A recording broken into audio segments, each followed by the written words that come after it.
Hey, what's going on, you guys? This is Madam, and I'm coming back to you once again. I know I said I was going to take a couple of days off, but I've seen this story and found it kind of interesting, and it's a short story anyway, so let's get into it. This is from CBS Sports, and this is about a 12-year-old boy who was charged with contaminating the water cooler at Kansas Wesleyan College baseball game. The article is by Stephen Taranto. I apologize if I mispronounce any name in this article. A 12-year-old boy has been charged with contaminating a water cooler that belonged to Kansas Wesleyan University's baseball team during a doubleheader last month. According to the Associated Press, the boy has been charged with endangerment and criminal damage to property. Kansas Wesleyan playing a doubleheader against Bethany College in late April when both schools contacted authorities after one of the Kansas Wesleyan's water coolers had been tampered with. The paint used to put lines on the field had been mixed into the Kansas Wesleyan's water in Lynchburg, Kansas. Police suspected 2 boys were involved in the contamination. Kansas Wesleyan and Bethany, separated by just 18 miles, are longtime rival schools, and it is customary for the home team, in this case Bethany, to provide water to the visiting team. Authorities have not clarified if any Kansas Wesleyan players or staff drank the contaminated water or became ill as a result. A summons will now be issued for the 12-year-old boy to appear in court, according to McPherson County Attorney Jennifer Wyatt.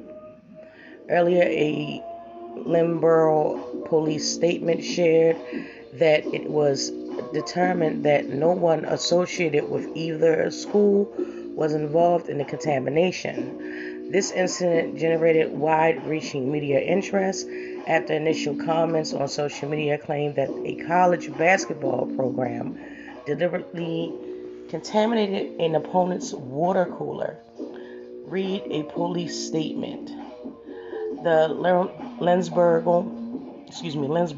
Police Department has taken this incident seriously and has conducted over 60 interviews so far, collected multiple pieces of evidence, photographed the scene, and followed various leads. The doubleheader in Kansas Colors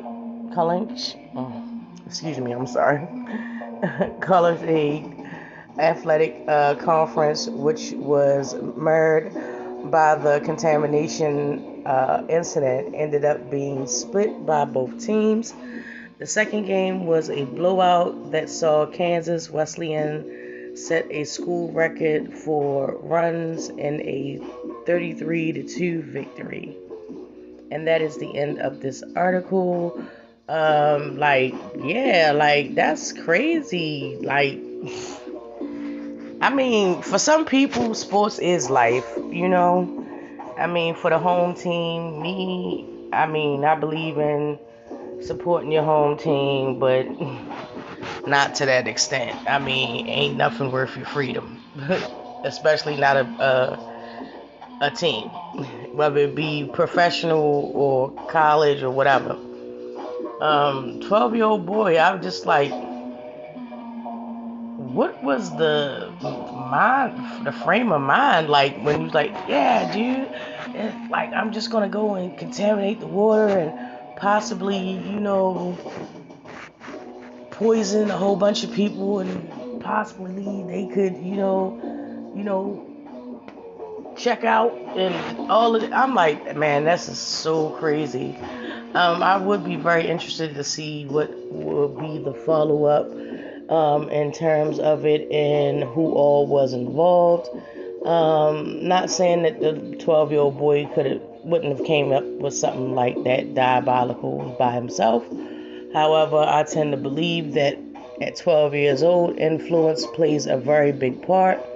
So as with any other story, I will definitely keep you posted and let you know what's going on with this. And jump down in the comments. Let me know what's going on with you guys. Let me know what you think about this story, and we're going to keep it moving right along. And with that being said, you guys, I will holler at you in the next one.